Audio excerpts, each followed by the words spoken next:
ఆంధ్రప్రదేశ్ రాష్ట్రంలో పోలీసు వ్యవస్థ పూర్తిగా కూటమి గుప్పిట్లో ఇరుక్కుపోయిందని వైఎస్ఆర్ కాంగ్రెస్ పార్టీ ఎమ్మెల్సీ ఇస్సాక్ బాషా తీవ్ర స్థాయిలో ధ్వజమెత్తారు.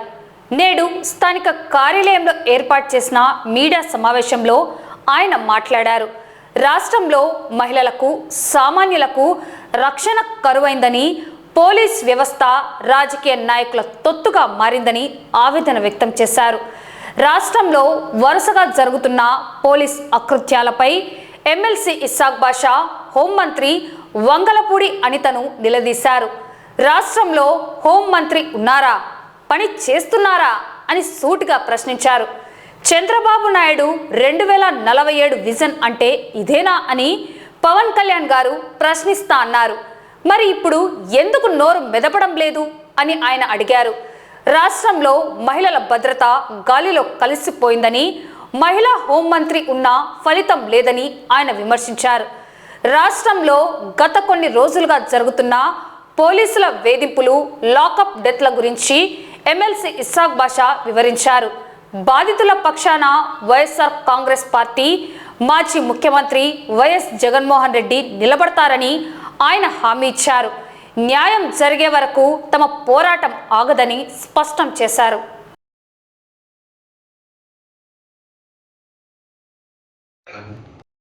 ఆంధ్రప్రదేశ్లో ఒక నెలన్నర రోజులుగా ఏమి జరుగుతోంది అనేది ప్రజలు ఒక షాక్ గురి చూస్తూ ఉన్నారు. పోలీసు వ్యవస్థ ఎక్కడికి దిగజారింది, వాళ్ళ కూటమి గుప్పిట్లోకి పోలీసు వ్యవస్థ ఎలా ఇరుక్కుపోయింది అని చెప్పడానికి ఎన్నో ఉదాహరణలు కనపడతా ఉన్నాయి. మే 6న విజయవాడలో కృష్ణాలంకలో మనకందరికీ తెలిసిందే సాయి కృష్ణ ఈ రోజు వరకు ఆయన డెడ్ బాడీ కానీ, కాల్ చేసినామని బూడి చేసినామని చెప్తున్నా ఆయన బూడిద కానీ వాళ్ళ తల్లి రోధిస్తే ఈ రోజు వరకు దొరకలేదు. జగన్మోహన్ రెడ్డి గారు వెళ్ళి పరామర్శించేంత వరకు ఆ కేసులో సీరియస్నెస్ కూడా రాలేదు.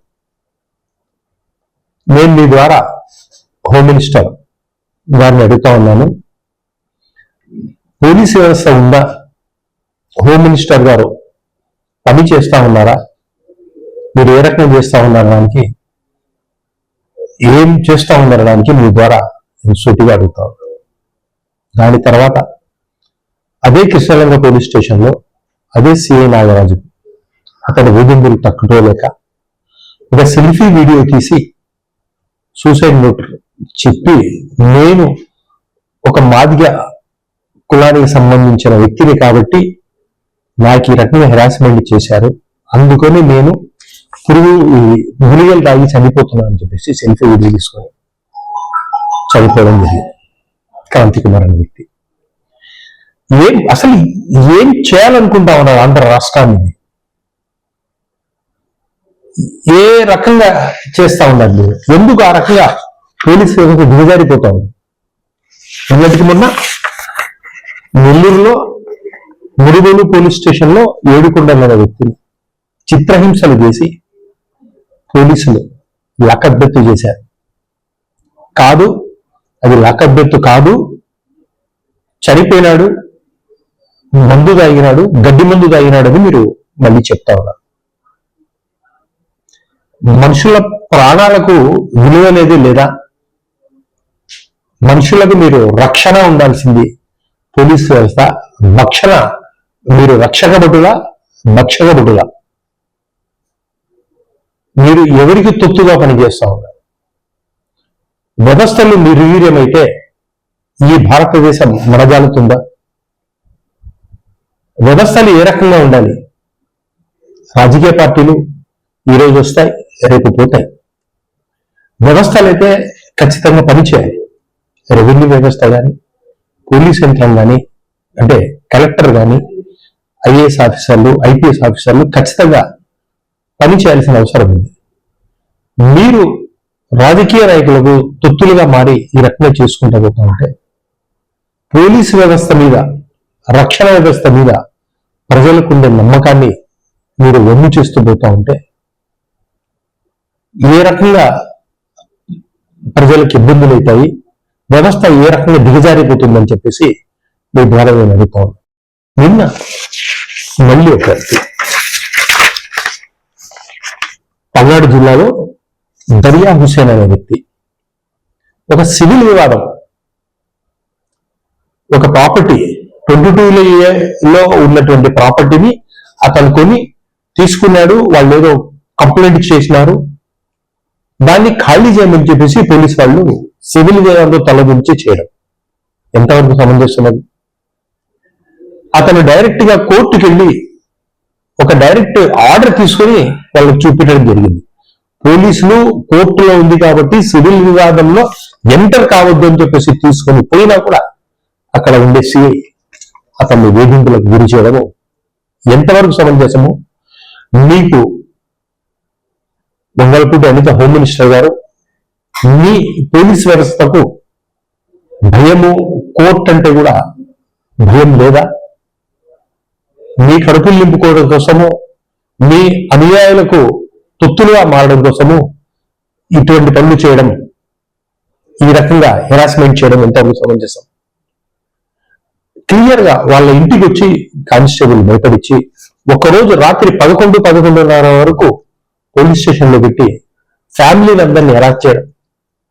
మీరు ఒప్పుకోండి, ఇమ్మీడియట్ గా ఇల్లు ఖాళీ చేయండి, లేదంటే డైరెక్ట్ గా మీకు గంజాయి కేసు పెడతానని చెప్పడం.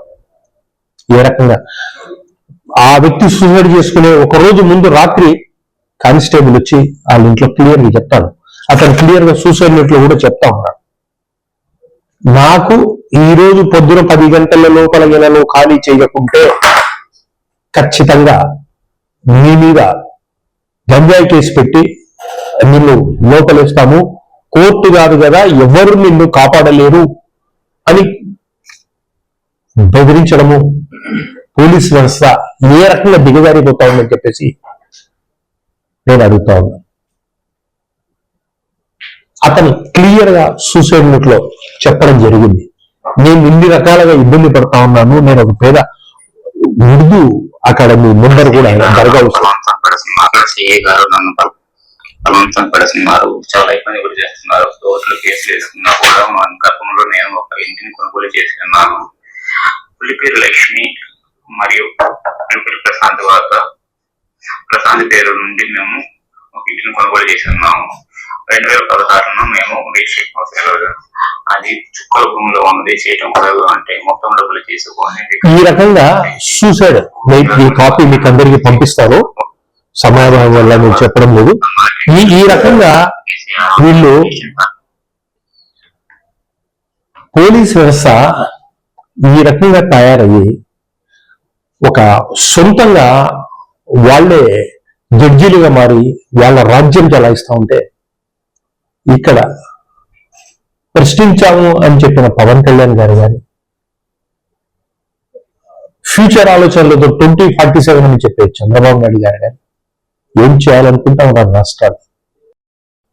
ఒక మైనార్టీ నాయకుడు చనిపోయినాడు, ఒక ఎస్సీ చనిపోయినాడు, సాయి కృష్ణ ఒక కాపు నాయకుడు చనిపోయినాడు.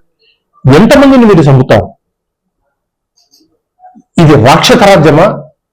రావణ కష్టం చేస్తా ఉన్నారు ఆంధ్ర రాష్ట్రాన్ని మీరు. దీన్ని మేము పూర్తిగా ఖండిస్తా ఉన్నాం. నేను జగన్మోహన్ రెడ్డి గారికి కూడా ఈ విషయం తెలపడం జరిగింది. ఆ బాధిత కుటుంబాలకందరికీ మేము అండగా ఉంటాము. దాని మీద న్యాయ పోరాటానికి ఎంత దూరమైనా పోయి మేము పోరాడి వాళ్ళకి అండగా ఉంటామని చెప్పేసి మృతులకందరికీ ప్రగాఢ అనుభూతి తెలుపుతా ఉన్నామని చెప్పేసి తెలుపుకుంటూ సెలవు తీసుకుంటాం.